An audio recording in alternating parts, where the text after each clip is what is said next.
Buffer solutions resist changes in pH when small quantities of an acid or a base are added. This is a buffer solution. This solution is buffered at around pH 7. If I now add a small amount of base to this solution, the pH should remain fairly constant.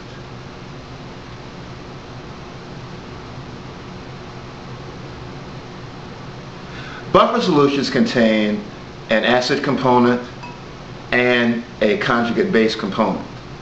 Because these two components are present, when a base is added to the solution, the base is neutralized by the acid component.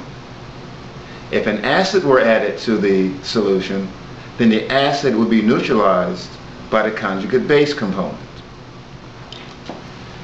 This solution is buffered at pH 7. Several drops of 1 molar sodium hydroxide have already been added. However, as you can see, the pH of the solution still remains around 7.0. Adding more base will slowly cause the solution to become basic. However, like all buffer solutions, changing the pH of this solution requires the addition of a substantial amount of base.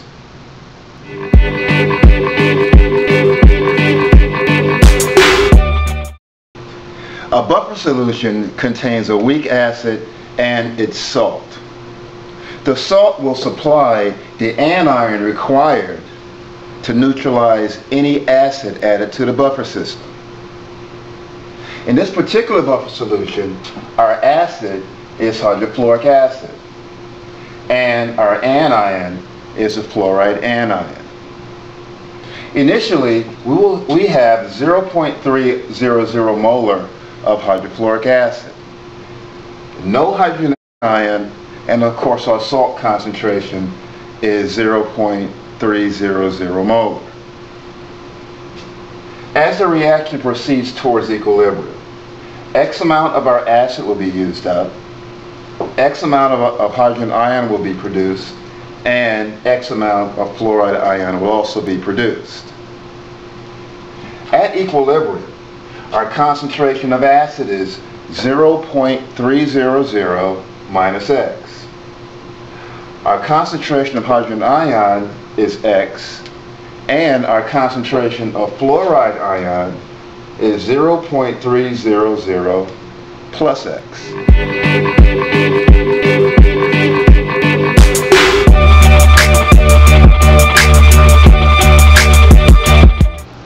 The concentration of hydrogen ion may now be calculated by using the Ka expression, which in this case has been rearranged to solve for the concentration of hydrogen ion. Substituting our values, we have Ka, which is 7.2 times 10 to the minus 4, times the concentration of our acid, which is 0.300 molar, divided by the concentration of the anion from our salt, which is 0.300 molar. These values cancel, therefore the concentration of hydrogen ion is actually equal to our Ka, and the pH of the solution will be 3.14, which by the way also represents our pKa.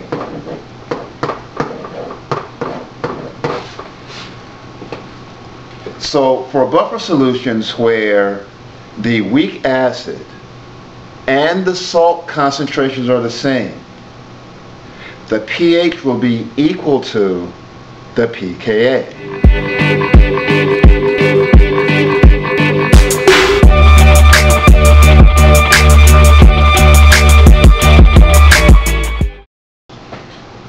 Let's determine the effect of adding a strong base to our buffer solution.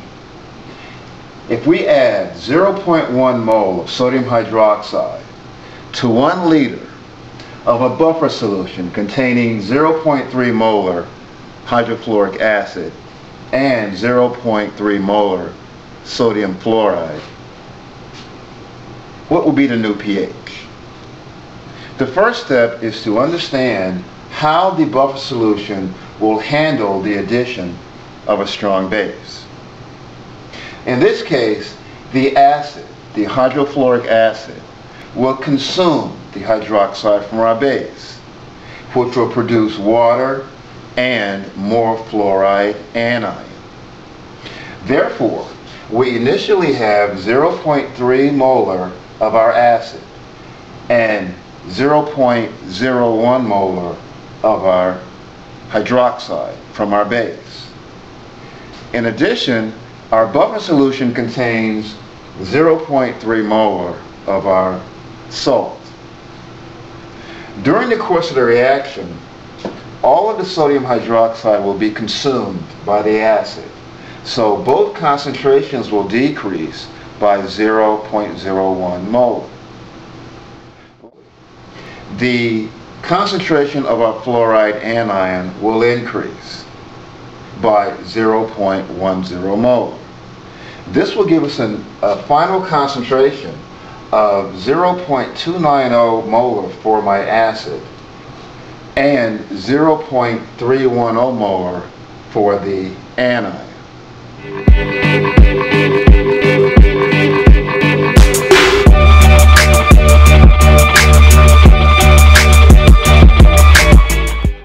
We may now use our Ka expression to calculate our new pH, where Ka is equal to X times 0.31 divided by 0.29.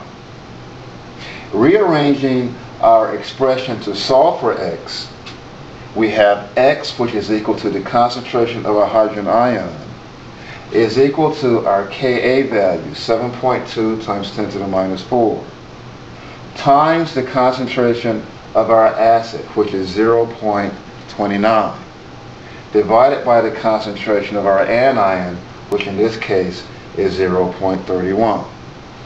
Solving for X, we have X is equal to 6.74 times 10 to the minus 4, which represents our hydrogen ion concentration.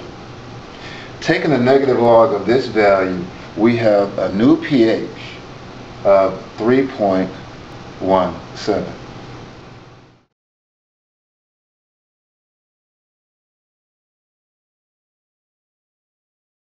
The pH may also have been determined using the Henderson-Hasselbalch equation. Negative log of the H plus concentration is known as pH. The negative log of the Ka value is known as the pKa. And we may also take the negative log of the concentration of acid divided by the concentration of anion.